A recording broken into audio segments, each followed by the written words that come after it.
بسم اللہ الرحمن الرحیم۔ السلام علیکم ورحمۃ اللہ وبرکاتہ۔ اللہم صلی علی محمد وعلی آل محمد۔ سیرت النبی کریم صلی اللہ علیہ وآلہ وسلم، درس نمبر 40۔ تنہائی اور یکسوئی کا دور۔ آپ صلی اللہ علیہ وآلہ وسلم کے اب تک کے تعاملات نے قوم سے آپ صلی اللہ علیہ وآلہ وسلم کا ذہنی اور فکری فاصلہ بہت وسیع کر دیا تھا۔ آپ صلی اللہ علیہ وآلہ وسلم کو اپنی قوم کے لچر پوچ شرکیہ عقائد اور واہیات تصورات پر بالکل اطمینان نہ تھا، لیکن آپ صلی اللہ علیہ وآلہ وسلم کے سامنے کوئی واضح راستہ، معین طریقہ اور افراط و تفرید سے ہٹی ہوئی کوئی ایسی راہ نہ تھی جس پر آپ اطمینان و انشراح قلب کے ساتھ رواں دواں ہو سکتے۔ چنانچہ آپ صلی اللہ علیہ وآلہ وسلم کو تنہائی محبوب ہو گئی۔ جوں جوں آپ کی عمر 40 سال کے قریب ہوتی گئی، تنہائی اور خلوت نشینی بڑھتی گئی۔ مکہ سے 3 میل دور واقع جبل حرا ہے، جس کو آج کل جبل نور کہتے ہیں۔ اس میں ایک غار حرا ہے۔ حرا کے لفظی معنی تلاش و جستجو کے ہیں۔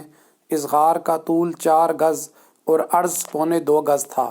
جس طرح بعض انبیاء ما سابق کی زندگی میں بعض پہاڑوں کی اہمیت ہے، اسی طرح حضور اکرم صلی اللہ علیہ وآلہ وسلم کی حیات طیبہ میں 2 پہاڑ یعنی جبل نور حرا اور جبل ثور کو بڑی اہمیت حاصل ہے۔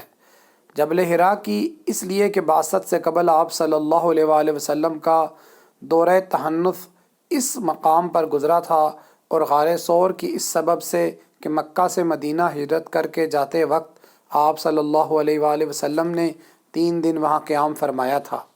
سابق انبیاء علیہ السلام میں حضرت آدم علیہ السلام اور حوا علیہ السلام کی ملاقات جبل رحمت پر ہوئی تھی۔ حضرت نوح علیہ السلام کی کشتی جودی پہاڑ پر ٹھہری۔ صفا اور مروہ کی پہاڑیوں کو حضرت ابراہیم علیہ السلام، حضرت حاجرہ علیہ السلام اور حضرت اسماعیل علیہ السلام سے خاص نسبت ہے۔ حضرت موسیٰ علیہ السلام کی کوہ طور سے اور حضرت عیسیٰ علیہ السلام کی کوہ زیتون سے خاص نسبت ہے۔ غار حرا کو بڑی فضیلت اس لیے حاصل ہے کہ حضور صلی اللہ علیہ وآلہ وسلم نے اپنا دور تحنث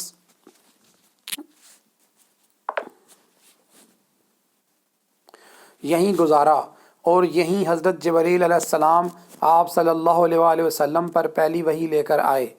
یہ غار سطح زمین سے تقریباً 2000 فٹ کی اونچائی پر ہے۔ غار مستطیل شکل کا ہے اور قدرتاً کعبہ رخ ہے۔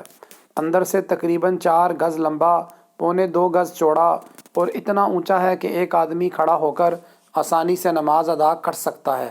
آپ صلی اللہ علیہ وآلہ وسلم غار حرا جا کر مہینوں قیام کرتے اور مراقبہ فرماتے۔ آپ صلی اللہ علیہ وآلہ وسلم کھانے پینے کا سامان ساتھ لے جاتے، وہ ختم ہو جاتا تو گھر تشریف لاتے اور پھر واپس جا کر مراقبے میں مصروف ہو جاتے۔ صحیح بخاری میں ہے کہ آپ صلی اللہ علیہ وآلہ وسلم غار حرا میں تحنث یعنی عبادت کیا کرتے تھے۔ یہ عبادت کیا تھی؟ شرح بخاری میں ہے، یہ سوال کیا گیا کہ آپ صلی اللہ علیہ وآلہ وسلم کی عبادت کیا تھی؟ جواب یہ ہے کہ غور و فکر اور عبرت پذیری۔ یہ وہی عبادت تھی جو آپ صلی اللہ علیہ وآلہ وسلم کے دادا ابراہیم علیہ السلام نے نبوت سے پہلے کی تھی۔ ستاروں کو دیکھا تو چونکہ تجلی کی جھلک تھی، چاند نکلا ہو تو اور بھی شبہ ہوا، آفتاب پر اس سے زیادہ، لیکن جب سب نظروں سے غائب ہو گئے تو بے ساختہ پکار اٹھے، میں فانی چیزوں کو نہیں چاہتا، میں اپنا منہ اس کی طرف کرتا ہوں جس نے آسمانوں اور زمین کو پیدا کیا۔ غار حرا میں آپ صلی اللہ علیہ وآلہ وسلم کے دادا عبد المطلب ماہ رمضان میں اعتکاف کیا کرتے تھے۔ حضور صلی اللہ علیہ وآلہ وسلم کی یہ کیفیت حضرت رقیہ رضی اللہ عنہ کی ولادت کے بعد ہی سے شروع ہو چکی تھی۔ آپ صلی اللہ علیہ وآلہ وسلم کا دور تحنث 5 سالوں پر محیط ہے۔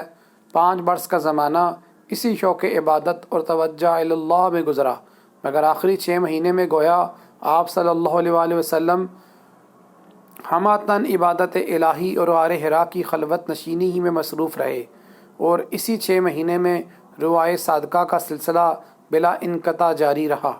مستند روایات اور سوانح نگاروں کے بیانات سے معلوم ہوتا ہے کہ ان روحانی ترقیات مدارج کے سلسلے میں اولاً آپ صلی اللہ علیہ وآلہ وسلم کو روایہ صادقہ سچے خواب پیش آنے لگے۔ روائے صادقہ کو نبوت کا 39واں حصہ کہا جاتا ہے۔ بارہا ایسے خواب نظر آتے جن کی بعد میں جلد تعبیر نکل آتی۔